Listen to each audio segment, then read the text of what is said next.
Неделя моды в Милане буквально вскружила голову разнообразием трендов – замысловатых, красочных, ярких.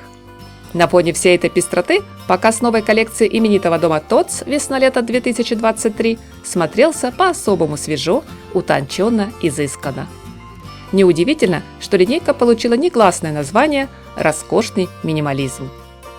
Знаменитое совершенство в простоте, которое изначально заложено в ДНК итальянского бренда, на этот раз достигло, если не апогея, то одной из самых пиковых вершин мастерства.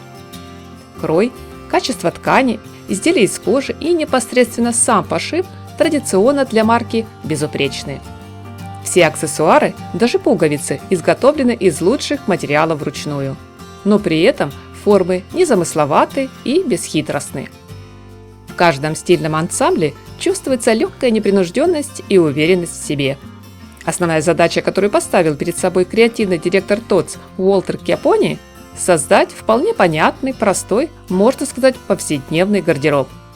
И уже с первого модного образа дизайнер легко убеждает всех в своих намерениях.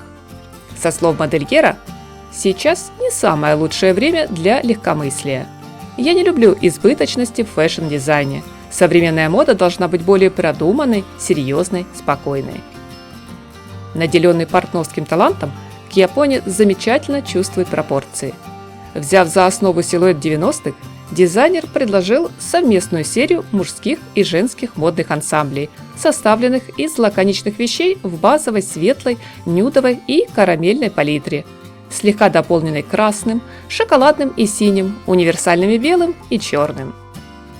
Немного поэкспериментировать дизайнер решил лишь в комбинациях привычных вещей. К примеру, объединить минималистичное трикотажное платье с объемным жакетом в маскулинном стиле, легким тренчем или пальто оверсайз, либо со спортивной ветровкой. Классическую комбинацию брюк и шелковой блузки он дополняет корсетом, который предлагается носить в качестве пояса, не застегивая полностью на все пуговки. На мой взгляд, очень любопытный ход. Такой нехитрый прием добавит образу немного небрежности и однозначно сбавит градус официоза. При просмотре модного ряда, друзья, обязательно обратите внимание на платье-рубашку, которая представлена в коллекции как в приталенном облегающем варианте, так и более свободного кроя. Тренд на низкую талию дизайнер поддержал, лишь слегка приспустив юбку и брюки на бедра, а откровенную прозрачность и сверкающий декор обошел стороной. Как уверяет Кьяпони, у Tod's женщина не стремится эпатировать. Она элегантна и утонченна, сохраняет достоинство и избегает вычурности.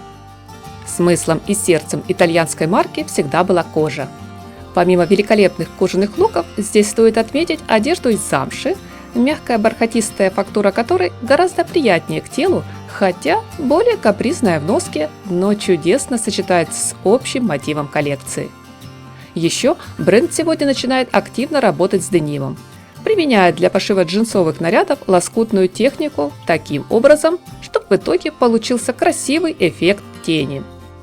Череду однотонных вещей наряду с двухцветным денимом разбавила одежда с принтом под кожу питона, который в нынешнем теплом сезоне объявлен одним из самых трендовых. Что касается обуви, в модный гардероб на весну и лето дизайнер включил комфортную обувь в спортивном стиле. Кожаные мюли на устойчивом каблуке, традиционные туфли-лоферы, все еще актуальные рыбацкие сандали и наши любимые, легкие и такие удобные балетки с маленьким бантиком спереди. Только к классической форме теперь добавились непривычно яркие цвета, как лимонно-желтый и фиолетовый, а также шипы на подошве. Расслабленная, легкая и непринужденная получилась коллекция, которую точно не назовешь скучной и примитивной. Приятного вам просмотра, друзья! Всем красоты и здоровья!